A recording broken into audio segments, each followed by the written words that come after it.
we're doing final cuts this week and next.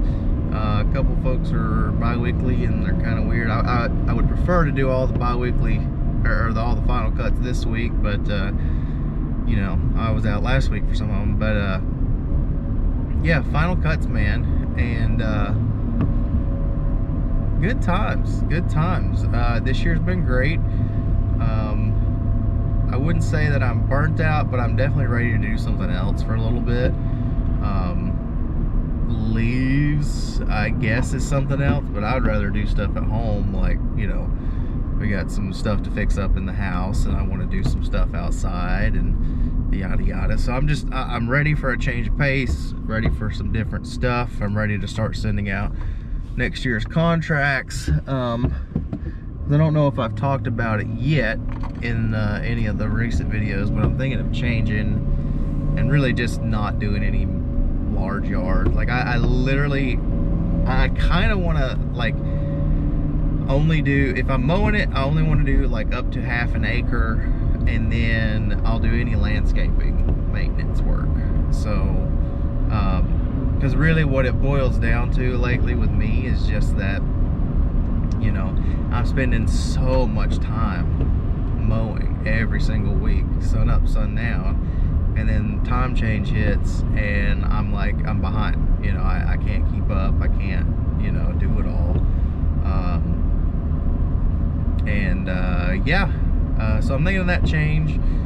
You know, it'll make me need an employee less, which has been a difficult thing. If you've watched some of my other videos this year, I know it might get confusing because I've been uploading some older footage. I mean, it's kind of weird to put them in the mix there, but why not, you know?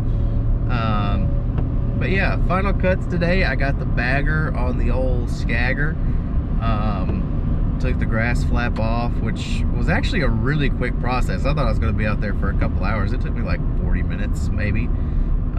Just a few bolts, man. Yeah, they made that setup real easy once you have done it before. And even the grass flap, like it was 2 bolts, and then I zip tied my pedal cable to the side, so hopefully that doesn't fall off or get tangled up in something. But yep, I'm gonna stop here and fuel up and get some little snacky snacks for the day, and yeah, I'll see you on the next yard, or the first yard, I guess I should say. Alright, so we're back at the yard where this mower cannot cut the crabgrass. It is the 20th of October, so everything is way less grown. Okay, I had to double cut this last time, but here's the deal. This is not going to be a leaf cleanup day, but I just put the bagger on, so I'm going to treat this yard as a faux leaf cleanup. There are leaves around, but this is not a what I would call a leaf cleanup, right? I just need to make sure that the bagger's on right and everything's working like it should. And it'll be a good little example of kind of what the bagger system on the Scag can do. But let's go around and blow things off. Just got the blower filled up, but let's see what the old Scagger bagger can do. Alright, we are back on this yard. So this is the yard that I've been kind of testing out the Scag, its cut quality and all that kind of stuff, because this is one of the yards that I have issues with it. And I guess what I'm kind of figuring out is that it really just doesn't like the crabgrass. And actually, as the time of this recording, so I'm recording this on November the 19th, the video you're watching is from October the 20th. But today, November the 19th, I took it in to the dealer at last, and I told them, I hate this mower, it's having issues. Actually, today's Wednesday, as I record this. I went out to mow on Monday and the mower wouldn't crank. Tuesday, the mower wouldn't crank. And I was like, gosh darn it. So I got time today, and I went out there to try and work on the mower, and the daggum thing just fired right up, as if there hadn't been an issue for the last 2 days. And now that I'm done using the stinking walk behind on all these leaf cleanups, that it feels like it's gonna run today, you know. So in silent anger, I loaded it up and I took it to the dealer, and I told him all that. I told him the cut quality issues. Told him that, like, I hope it's not just the fact that the engine is just not good enough, because that's a big fear, because I can't figure out what's wrong with the thing myself. I really hope it's the carb, because that's my next kind of guess, is that the carburetor's just not good. But I left it there, and I was like, dude, I hate this thing. Because he asked me about my walk behind. He said, how are you liking the walk behind that you got from us? I said, oh, I love that. It's a fantastic mower. It cuts so much better than the V-Ride. I hate the V-Ride. And I was like, dude, the V-Ride has been the single worst mower I've ever owned, ever. And I really hope it's something simple like a carburetor issue, even though those carburetors are going to be like $200 or $300 if I have to get a new one or get it rebuilt or something, right? But yeah, worst case scenario, it's just that's how that mower's going to be, because the engine is too small, which, again, that's one of those things that I feel like you should just figure out in testing, right? If your engine is not good enough, like it's weird. It just feels like it had never been tested, you know, because it's just so bad. But I really hope there's actually a problem, you know, because if there is a problem and that's not just how the mower is, then it can be fixed. Ooh, but check this out. I've got the mower set up to bag, the baffles are down, and this is satisfying, right? This is one of the great parts of this mower. The bagging is so clean. And then watch me come back on this pass. There's no blowout. Well, there's not a lot of blowout. And to be fair, there's not a ton of material here. So it's not got much work to do, right?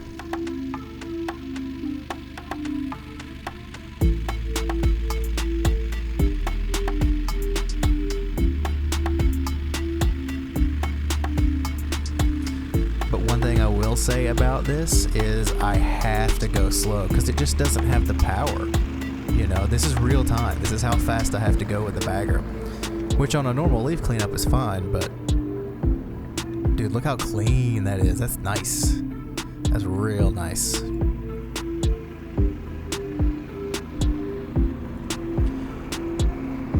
Anywho, as nice as this is, reality of the situation is the cut quality is still horrible, and you're going to see that in just a few minutes.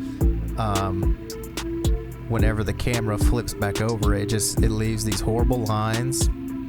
I want to say we were cutting at like 2 3/4 on this day, and we're not taking off much grass, but there were stragglers. I had to double cut it. And look how slow I'm having to go, and it still can't cut, you know. And part of that is like, yeah, it's got the bagger and all this stuff, but if the mower can't handle it, don't sell a bagger with it, you know. It just feels like that feels pretty easy to figure out there, but you know, here we are. And look, I'll be the test dummy, because I don't see many videos of the Scag 48, and there wasn't much research for me to go off of. And I feel like 90% of when you see these mowers talked about, a large percentage of it is people like really being brand loyal. But here's the deal. Scag doesn't pay my bills, so I can just kind of talk about my actual experience. But look at these lines. Like, they just don't look good. You know, it shouldn't have those two little lines there. I've never... Unless I had a mower with an issue, I've never had those weird, like, two lines there. it's a bane. It's a thorn in my side. I just, ugh. You know, and thinking about how expensive these new mowers are, it just kind of, it really, it just bothers me. And then every time I go out, I just have like this like bad feeling in my stomach. And that is my impression of Scag, you know. However, I will say I do love my walk behind. My walk behind is flawless. And keep in mind that walk behind only has a 15 horsepower engine. I don't know if that's related to the torque of the engines or what, or if there's just genuinely something wrong with my engine. Cool, let's get it under warranty. Again, I hope there's actually an issue with it, you know, because an issue can be fixed. If this is just how the mower is, then again, the pit in my stomach when I have to use this mower, it just, because I never know what I'm going to get, right? Because sometimes the cut quality is pretty darn good, and then other times it's just not. I don't know. I don't know what to do with it, but anyway, the bagging system works amazing. Like, it is phenomenal. I bet you get one of those 60-inch or 70-inch V-rides with the bagger. Oh, I would,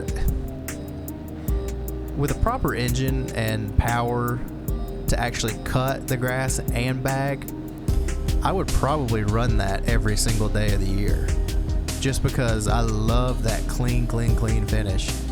You know, I'm all about the finished result being as good as I can get it. And yeah, it would make things more expensive for customers, but at the end of the day, like, as good as this bagger is, if I could get the mower to actually cut the grass and bag, dude, it would be over. Like, there would be no one that would make a lawn look better than me, you know, just period. Because this bagger is fantastic. And one thing I'll say about this bagging system that I love so much is that I don't get dusty when I'm mowing leaves and stuff like this. I really don't. One of the biggest things that I hated about my accelerated bagger for my John Deere 36-inch mower was that bagger, the second you turn the blades on, every crack and crevice and square inch is covered in the finest dust particles. And I mean every single part was covered in just dust, and it was miserable to use. Now, the John Deere 36-inch standard cut amazing. I've talked about it before. There were times with that 36 standard that just because I liked the mower, I would mow a big old property with that mower just because I really liked it. You know, totally opposite experience from this. But check it out. I mean, this area is a zoysia patch, and it cuts really well. And one of my other customers has a zoysia sod that we did earlier this year, and that cuts perfectly well.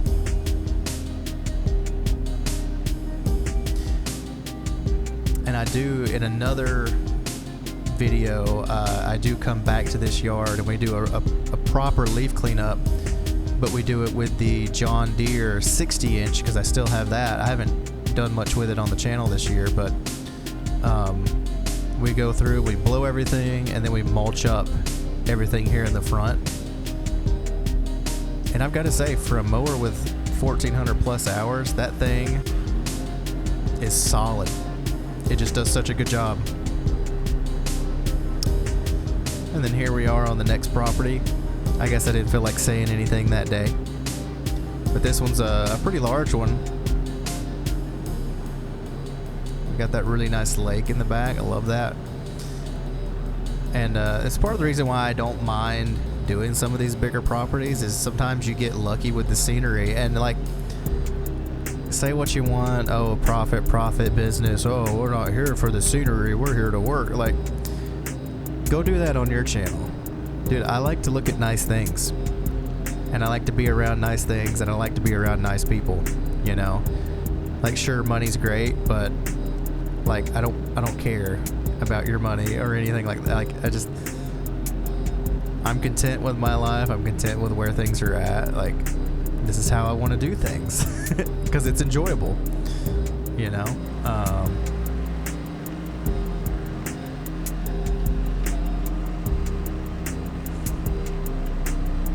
Yeah, this property in particular is one because of all the hills and stuff that the flaws of the V-Ride really stand out, because there's just weird little lines and just weird little things.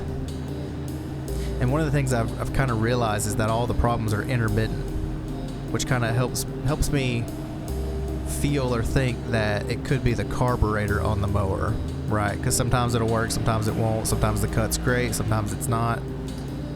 Well, I guess I would say most of the time it's not. But one thing for sure is that there's always little scalps on this mower that I don't get on any other mower. The 48 watt behind has no anti-scalp wheels. I don't scalp on it. This mower has the 2 or 3 in the front, and it scalps almost every single yard.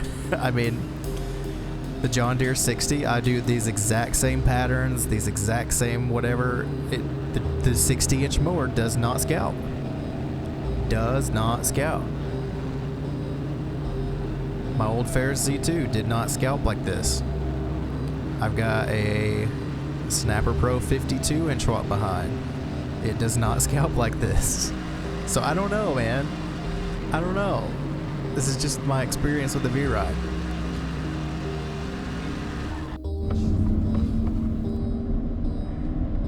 Alright, so that one is one that I've had for ages and ages.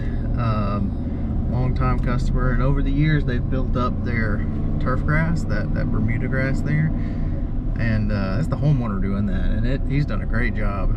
A couple little weeds here and there, but like in terms of a yard that big, you know, he's done a great job getting it to be just all Bermuda. But one thing to talk about with it, you know, a lot of guys are going to look at that and be like, oh wow, he left a lot of leaves, or oh, you should have double cut, there's a lot of leaf clippings. And it's like, dude, you have to understand, I promise you I am more OCD than anyone else, okay? But after 10 years of doing this, and many of those 10 years being OCD and being over the top and being, you know, the perfectionist, there's a couple things. Like, first and foremost, the customers are totally happy with that. If they're on schedule for a lawn mowing visit, they're aware, because, you know, you have to communicate with your folks. They're aware they're not getting a leaf cleanup. They're getting I'm there to make the lawn short, okay? I'm there to weed eat. I'm there to blow off the edges. I'm there to do a lawn service, not a leaf cleanup. You know, if I were to throw the bagger on that or even double cut it, you know, there's an extra additional cost. It's a different service to get up all the leaf clippings, you know. And I personally, I don't like leaving the stuff. I really don't. But it comes down to what the customer prefers, okay? And you're in business to make money. You're in business to make, you know, time. Basically, you want to get everything done and earn the most you can in the least amount of time. If I were to spend all that, you know, extra hour or so, 45 minutes, give or take, whatever, to go back over that lawn again, you know, and then what if you go over it the second time and there's still little leaf giblets? Are you going over it a third time? Like, no. Like, you have to be reasonable, especially with these larger properties. You know, we're out in the middle of nowhere. You know, we're in country town, country world, and these yards are huge. Okay, and the bottom of the line. The bottom line is the bottom of the line. Why did I say that? The bottom line is, yes, I absolutely could throw the bagger on and get that thing looking perfect and clean and pristine, but there's things to factor in. Are you going to pay me $300 every single time I come out from October 1st to December 31st? I don't think so. you know, because that would make those 3 months cost more than, you know, almost as much as your year of mowing, right? You know, if I come out on a weekly basis and you want everything pristine, are you going to pay me the $300 I want to feel good about spending all that extra time? Or would you like to just kind of, you know, we'll make the grass short, we'll keep it the same price, we'll do the same service? You know, you have to be making money. You can't just do perfection for perfection's sake. Because if you do that, and trust me, I've been guilty. Again, many years I've spent just, you can look, I just recently posted a video from 2018, so however many years ago that was, do the math. I had the Ferris Z2, and I was double cutting everything. And you best darn believe my lawns looked pristine. They looked perfect. They looked so nice. And I was having a really good time with it until it started to kind of dawn on me that I'm not getting anything extra out of all that perfection. You know, the customers I had at the time especially, you know, they didn't care. Like, it was just like, oh, hey, the lawn looks nice. And the ones that fired me and went with another company, their lawns don't look as nice now, and they are just as happy, and they are just as, you know, good to go and peachy keen and all that kind of stuff. So listen, you don't just do perfection just to do perfection's sake, because then at that point, if you're doing it to that degree and you're not making money for all that extra time, all you've got is an expensive hobby, not a business, period. I don't care what you say, trust me, I've been there, and I've gotten to the point where if I want to do a perfect job, I'll do it at home on my own yard, where I know it'll be appreciated, I know it'll count, and there's a time and a place for perfection, and 95% of places are not going to be that time and place. Boom. All right, same as the other yard, we're here to mow it, not do a leaf cleanup. Last cut of the year.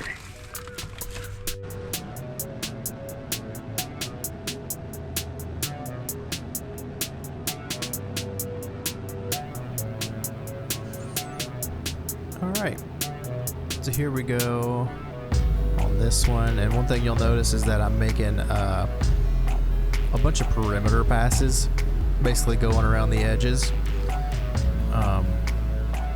and that's just kind of, some of these like slopes and stuff, it's just kind of weird to cut, so I'll blow everything into the area where I can mow the stripe patterns,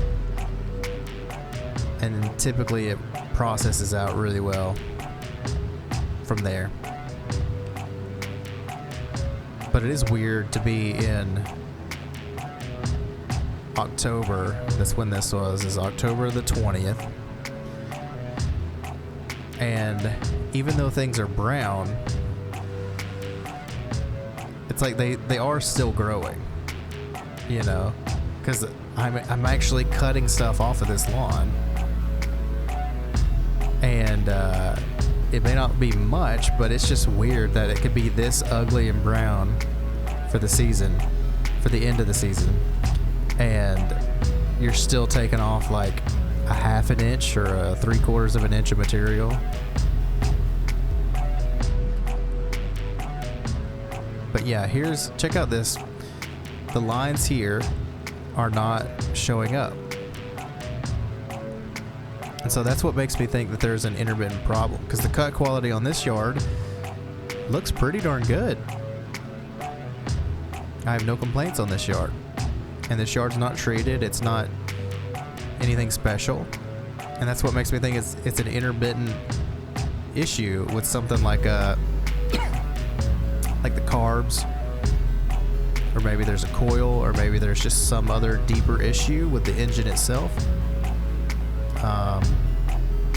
I could probably figure it out, but I genuinely I was so fed up with it, and the fact that I was going to take the bagger out. Like, I had just bought a belt for the bagger,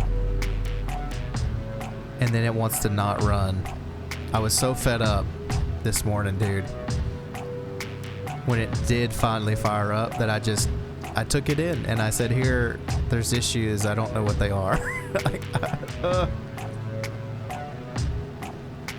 But this customer is a longtime customer, and they're great. They've been, like I say, just as friendly as could be. And I really like mowing this yard. One of the cool things about it is that ditch is mowable, and I can mow the other side too. And I've even done the thing where you kind of risk it on like a wet day, and it's mowable, so no weed eating that thing, because I would never want to do that. I think I'm getting out in 2026. I think I'm gonna get out of including things like ditches and stuff, just because doing that stuff all the time, ditches, hills, creek beds, all that kind of stuff, man, it wears on you. And you can do it and not even, you can wear your body out and not even really realize it. And then there'll be a day randomly where maybe you get like an extra 2 or 3 hours of sleep, or maybe you get 2 or 3 days off somehow magically. And then when Monday or whatever rolls around, you're like, oh wait, I've been absolutely, completely and utterly wore out, and I've just kind of been running on autopilot. That happens to me all the time. And that's something that I've really noticed this year in particular. Earlier in the season, we picked up quite a bit more work because I had help. And ever since September, when I fired my last guy, I've been working alone, because in my brain it was like, am I really going to hire someone to,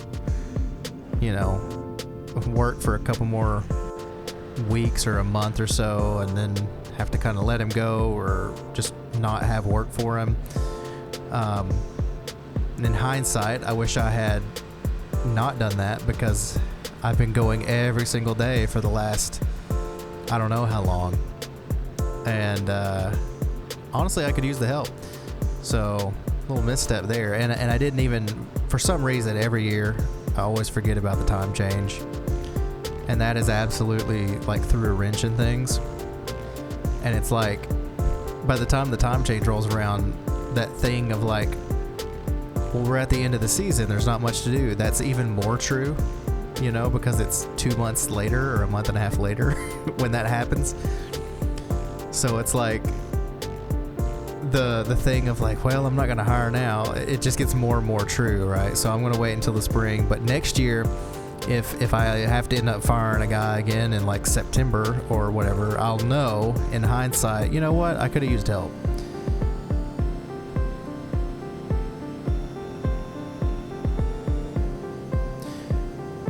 But I guess the biggest thing that I would mention on the tail end of that, ooh, actually, wait a minute. Okay, so here, keep in mind, I've had my bagger on. So you'll notice when I get to the flower beds, I don't go in a normal way. I kind of turn the opposite way and back up. That's because I don't have a grass flap on. It's open shoot right now in this video, because I'm in bagging season, right?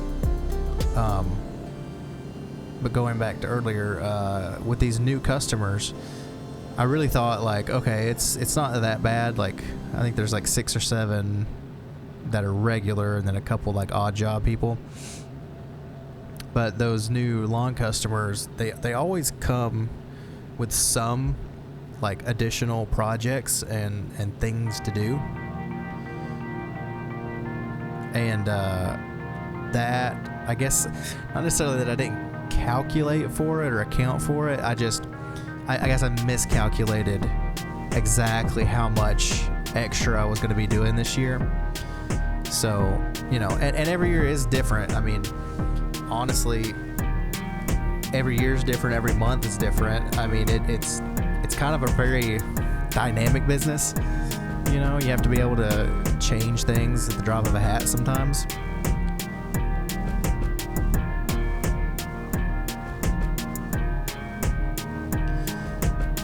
This one is almost done.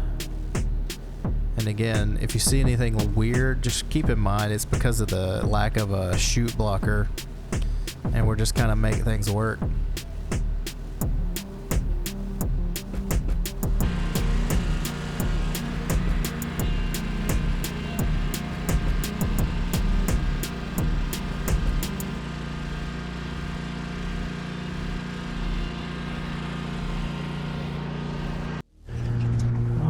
It's time to weed these beds again.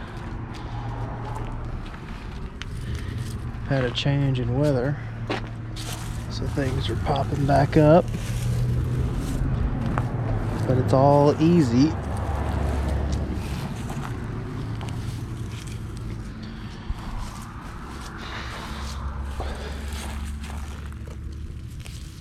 But yeah, it's a change in weather. And my prevention has wore off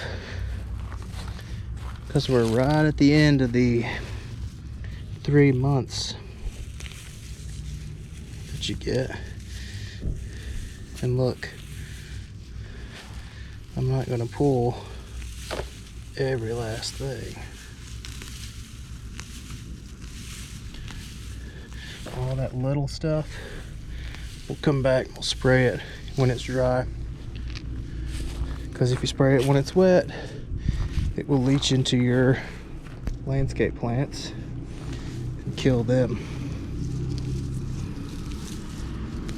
So we get in here and we get what we can with one hand and a GoPro, and I'm pulling a little bit more pine straw than normal because we're doing the pine straw later this week here. The battery died. But check out that pink mully. These little blooms. That thing is my favorite plant by far. But this is a mostly clean flower bed. And you can see where I've not worked yet versus where I have worked. These are loose leaves down here. Oh yeah, I gotta get those too.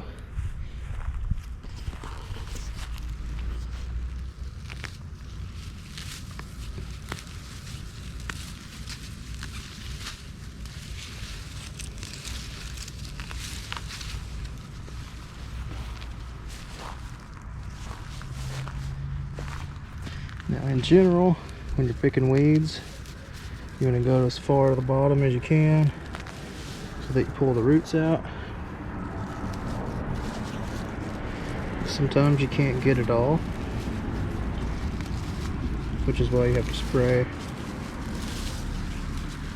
and put down chemical prevention.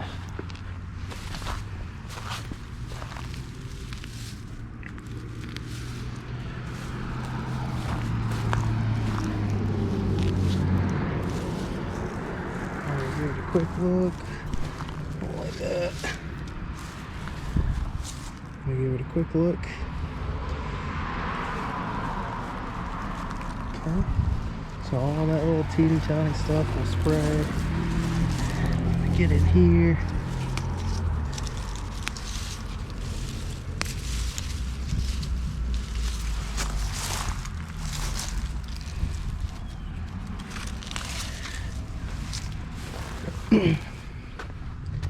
Check around the flowers.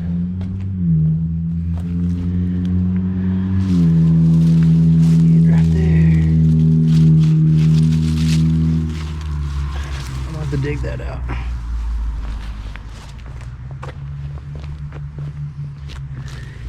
Got crabgrass.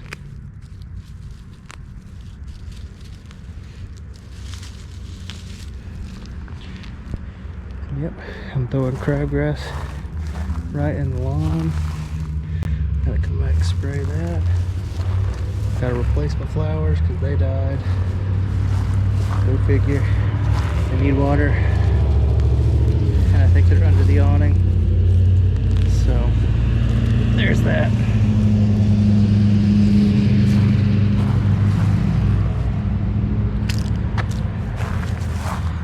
Well, you can hear me because the good old boys are out here with their trucks. Alright. See that? It kind of hides what.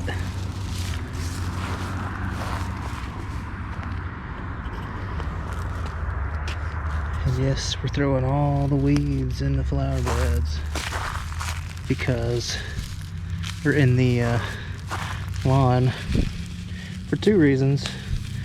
Namely, I'm gonna bag. So I'm gonna bag up most of that. Secondly, there's also weed prevention on the lawn. So if that's been done right, none of these are gonna be able to germinate.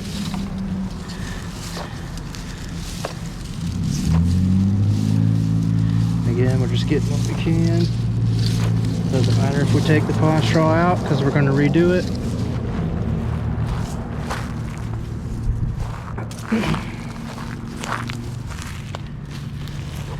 Gotta get under these roses.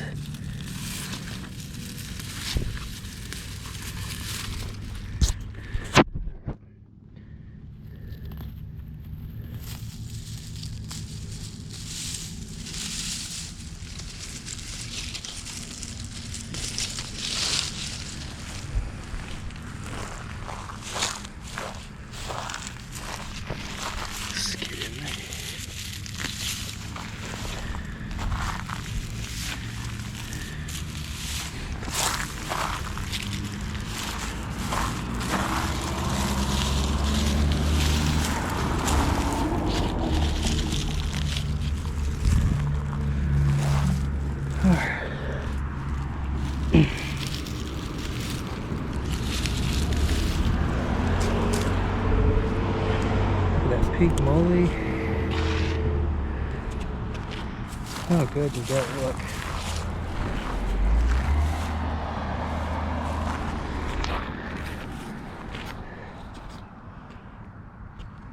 Favorite plant, hands down.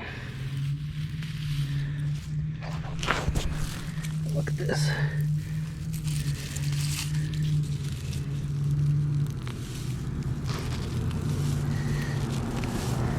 All this stuff mats down and people miss it all the time.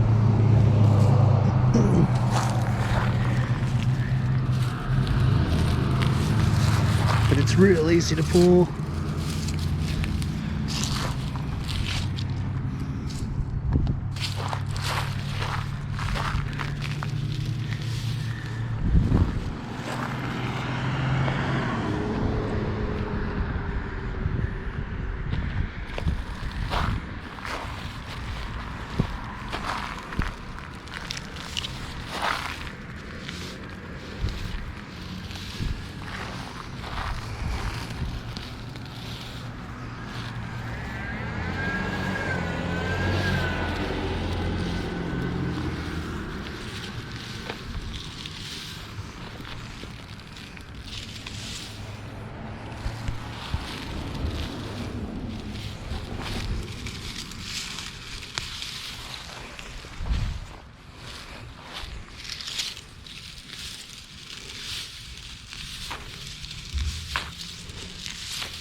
That's from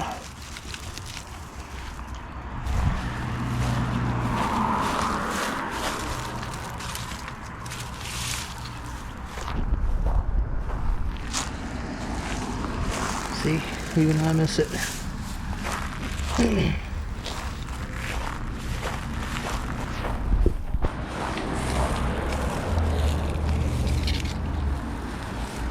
Look at that weed. Alright, and there we go. In 5 minutes, well, 10 minutes, because I forgot my battery died.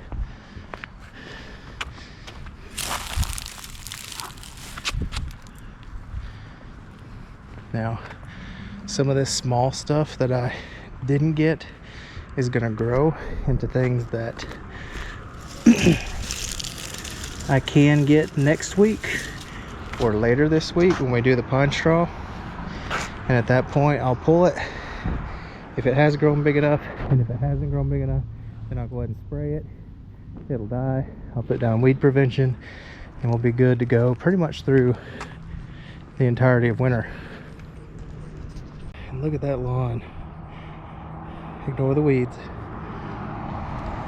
Check it out. This was a mix of fescue and crabgrass.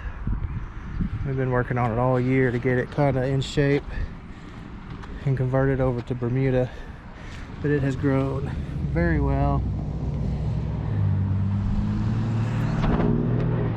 And this is the kind of stuff I mean.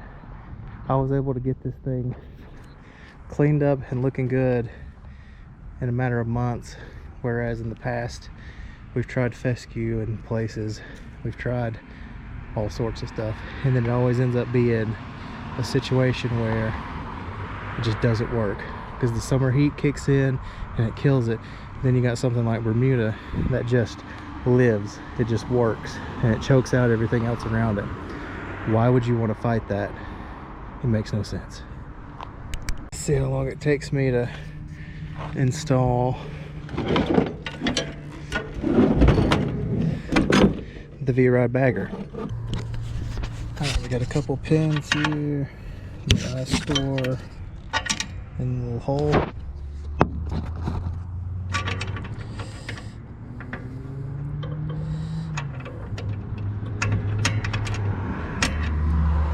Pop those out.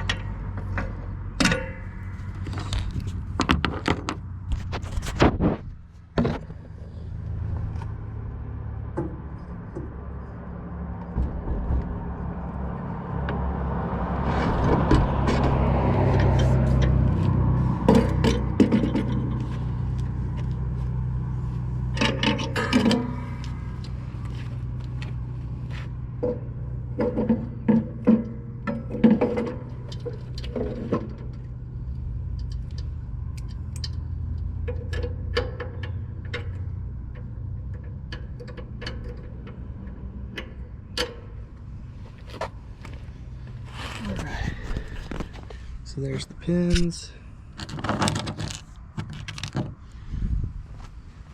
Your first pin goes there.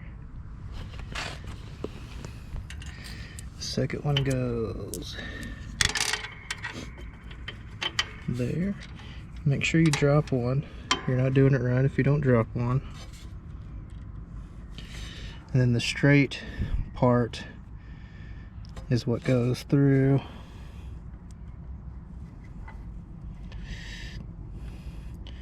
It's hard to do with one hand.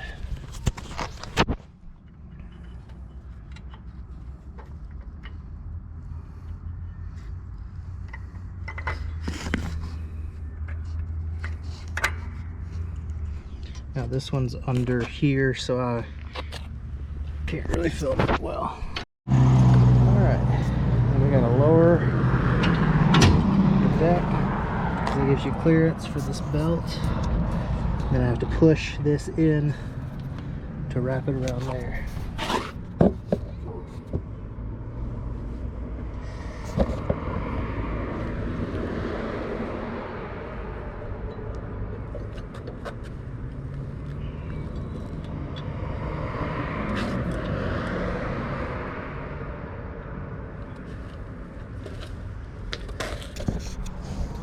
Here's your belt routing.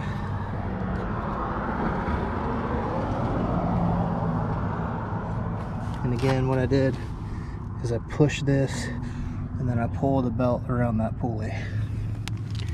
And that's it. We're good to go.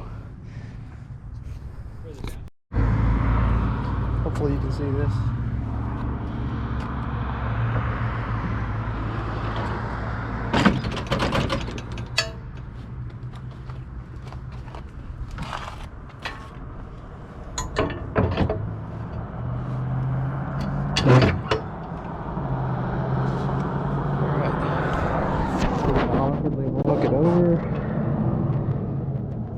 flat side of the pin down so that it goes under the bolt and the latches.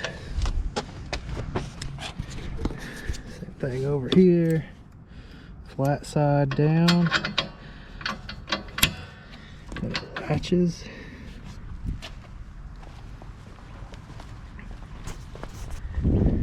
Now push the bagger on and use the strap.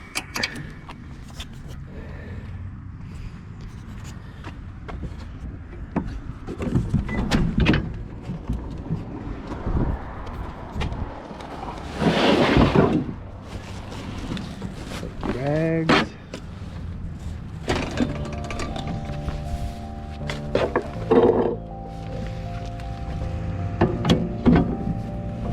Latch it.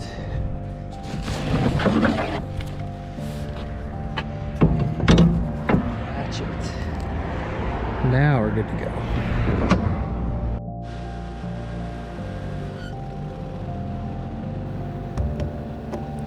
All right, last mow of the video. Oh wait, it's not the last mow. I do squeeze one more in here. Yeah, dude, I do too much.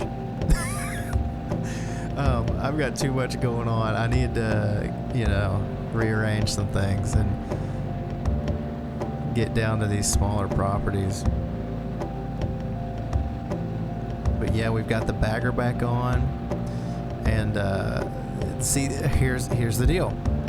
This lawn in particular is Bermuda. The lawn earlier in the video that has the lake is also Bermuda. Now here, look at that cut. That looks crazy good. I want that all the time.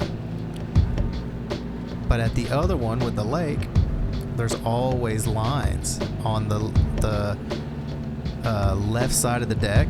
There's always this weird line that looks like it's dragging like a stick through the grass. Because it's not that it's not cut, it's like something's dragging. And I can never figure out on that particular property why that is. Now it could be because that grass is a lot thicker or something. But I mean, you saw the close-up on this one. This one's not a thin lawn by any account. I just weird stuff. But I do like this property quite a bit. It's been really fun getting this one into shape. I feel like this property has kind of been on my radar for a few years, but they've always had a contract with someone else, you know? It's one of those things where, like, they ask one of my other customers, like 2 or 3 years ago, who's doing your lawn? And they told them me. And then they asked the one across the street that I also mow, hey, who's doing your lawn? And well, it was me. And then finally just dissatisfaction with whoever was doing it. It's like they weren't treating the lawn like they were paying for. They weren't doing any of the landscape like they were paying for. And then it's like, is it going to be cut this week or not? I don't know. You know, who knows?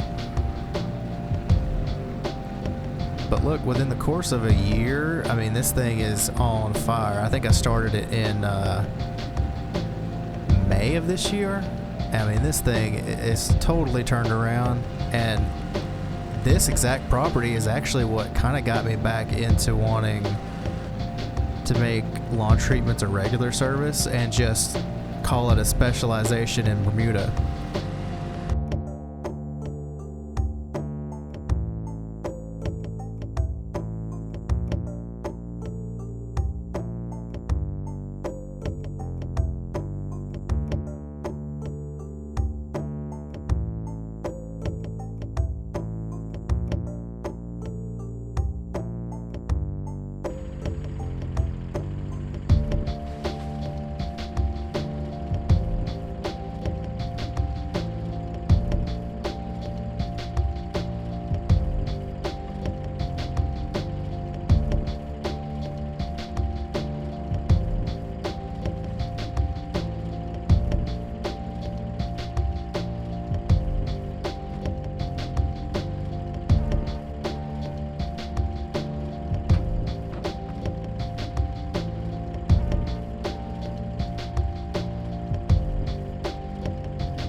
now we're across the street picking up a random pine straw twine, which is probably just some road trash or something.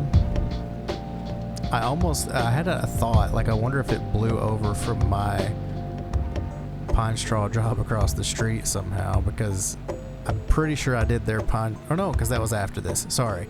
That's the next video, actually. I forgot all about that. So it's not for me. But this is a property that I really like a lot. Just some of the shapes of these little sections of lawn here are just different and interesting.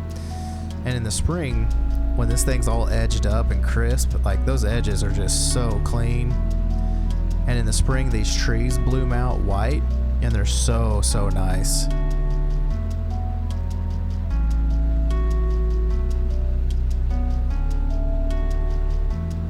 But yeah, this pine straw from this tree gets crazy thick in a later video. And I think here I am running the bagger, or am I? I can't remember. But I have a video coming up later where I do part of the hedges here, and then I come back later on a week later, because I have to finish the hedges, but I can only do hedges after hours because it makes a huge mess, and I don't want to bother people's cars or make a noise for like 8 hours while they're in there working. So we just come back after hours. The problem with that is here in the short days, right, when the sunset goes down at 5 or 6, there's just not anywhere near enough time to get things done during the week, so I have to come on weekends. So that's why that cleanup's going to be split up. And the thing about that is, for the vlog purposes, I'm going to keep half of it in the day that I did it, and then the other half in that day that I did it. But I'm going to make another video later where I combine the two, and it'll be separate from the vlogs altogether, and it'll be like just a long video about trimming hedges, basically, because I think there's something like 180 hedges on this property. Just in that tiny little space, there's so much to do.